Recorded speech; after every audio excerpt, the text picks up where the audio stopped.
If Reno Mockery doesn't call Peter Obi's name every day, then you should know that he's hey, that long, I'm telling you. According to a report by Symphony TV from 4627 on Sunday, January 25, 2026, the former Minister of Sports, Solomon Dalung, shared a bold perspective regarding Peter Obi's significant presence in the Nigerian political landscape. During a recent conversation centered on how political commentators and loyalists impact the national narrative, Dalung offered a candid observation about the recurring mentions of the former presidential candidate.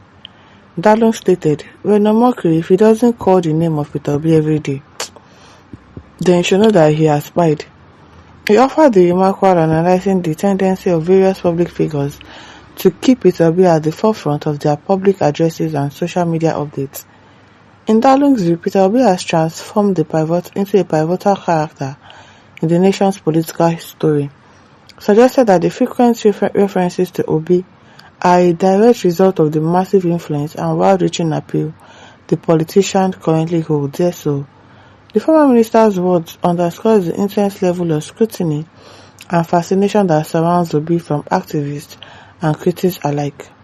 Furthermore, Dalung touched upon the strategies used by political advocates to champion their chosen leaders across digital platforms. He noted that many followers are deeply committed to protecting their leaders' reputation and ensuring they remain a constant topic of conversation among electorates. The former minister suggested that the persistent focus on Peter Obi by various individuals serves as a testament to the faith many have in his leadership style. Dalung pointed out that this brand of fervent political engagement is a global phenomenon where advocates consistently work to keep their preferred candidates in the spotlight. This assessment has triggered a variety of responses across Nigeria. Some citizens concur that Peter Obi's influence is undeniable, whereas others feel the former minister's phrasing was particularly blunt. The comment has specifically drawn interest because it links Obi with Reno Omokri, a prominent figure known for his regular political commentary.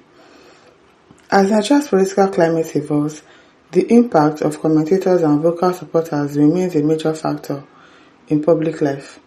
Dalung's remarks serves as a fresh example of how high-profile figures dominate the media circle.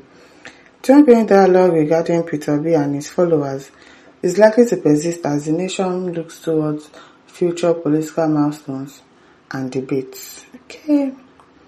Atekwe says, don't you know his name again? His name is Monkey. Who is Monkey? Well, no mockery. Gula says, Reno is a mockery of his own mockery. How was that? Dele Wadi says, boss, you know, like, yes, so him and FFK, yeah? If they have not mentioned Peter Obi's name now like this, they never had bad on. Emmanuel says, and I so much love how Peter Obi has always treated a mockery like a kid he is by ignoring his foolishness. Because why would you be answering somebody like Reno Mockery? It doesn't really have that much sense. John Moha says, how can he stop what got him an ambassadorial position? You want him to go hungry, but he's been quiet since he got the ambassadorial deal. He has not been really mentioning Obi's name like he used to before, he was very consistent now. Before he got the ambassadorial deal, Amefule says, precursors of a great man are not only his friends, but also his enemies. An enemy knows what he cannot compete. He knows that he cannot compete with you, but he can gamble with his mouth whether it will yield positive or negative results. Rosemary says, you are right. I believe he always prays to God through Peter Obi's name. I'm telling you, on daily basis. Divine says, when is the dead man working already? Cletus says, the only politician currently giving APC and President Tinubu minders nightmare is Peter Obi. Yes, so the presidential damage control crew led by the son of Nuga, Daniel Bola, the roller coaster fowler, Reno, the running of Bokiri, Festus, Chaos, Kiyamo. Peter Obi is a dilemma giving them political diarrhea and dysentery, no be small. They are clueless on how to handle him. With saboteurs David Umahi and Soludo on their side, they are still poor and lack ideas on how to confront this political enigma. Yes, so Peter Obi is giving them serious nightmares. Glory Zaka says that is his cup of milk. He must eat, so Peter Obi's name on his lip is his daily bread. Yes, so. Yes, so Ochili says, I feel that's the only work he has to do to remain relevant in the society. PO is always their nightmare. He won't talk about the insecurity claiming the lives of his citizens on a daily basis. Rather, he prefers to keep talking rubbish against an innocent man whose fault is cause is contesting for presidency.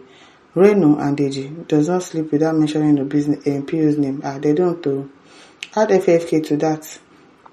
And McDonald says, Dalung cannot be just called at their water escapade again, doing Obi much more harm than good. I beg, let's hear what. Eze Okafor says, my dear, it is not my lord. Otherwise, have you ever seen Satan oppressing and troubling a non-entity or good-for-nothing person? Yes, so it is a tree that has fruits that people will throw stones at. If you don't have fruits, who will throw stones at you? Nobody. They have not experienced such a political tsunami and dynamite and NUC before. Yes, they haven't. Rankai says, when we were in final year in university, they gave us a project. Peter B is a final year project given by APC. So Reno Mogri, I'm telling you. Johnny Jenner says, true talk. Like, say he's dead if he or Mogri didn't call Obi's name every day. Godfrey says, this is the work of doing what made him ambassador. I like Peter B is like they will be removed as an ambassador. At John Okonji says, why bother? It's an unsolicited publicity for Obi. Reno Ononika and their paranoid gang should continue to offer free publicity to put Obi in the front political burner. Ham says he has been rewarded for that, reward for indiscipline. Yes, he has been rewarded for attacking Peter Obi all the time. And I didn't do to now, he's putting fire because probably he too is looking for something. Emmanuel says the democrat thought is wise, not knowing his steady critics of PO has made Obi the voters' number one choice in 2027. Jonathan says, well talk, Omokri cannot do a day without helping to advertise Obi in a day. He helped in reminding the youth about Obi every day. Please, Omokri, carry on, don't stop till 2027. At Chuka says he's energized by the uncanny hatred for Obi, satanized by his father, the devil. Ngozi Splendor says, obviously that's what gave Reno ministerial appointments, not minister, ambassador. Castigating Peter Obi, Reno is a Tinubu's boy, so he's paid for that. Everybody knows that one. Abubu says, why does the idiot always sneeze at every criticism of Peter Obi? Why are you criticizing him? What did he do that you are criticizing him? I beg. Ebiamu says, because Obi is their problem, Reno is a jobless man. Very jobless. Bonaya says, that's true, sir. Of course. And listen, don't forget to like, to share, to subscribe. Thank you for listening. See you some other time. Bye.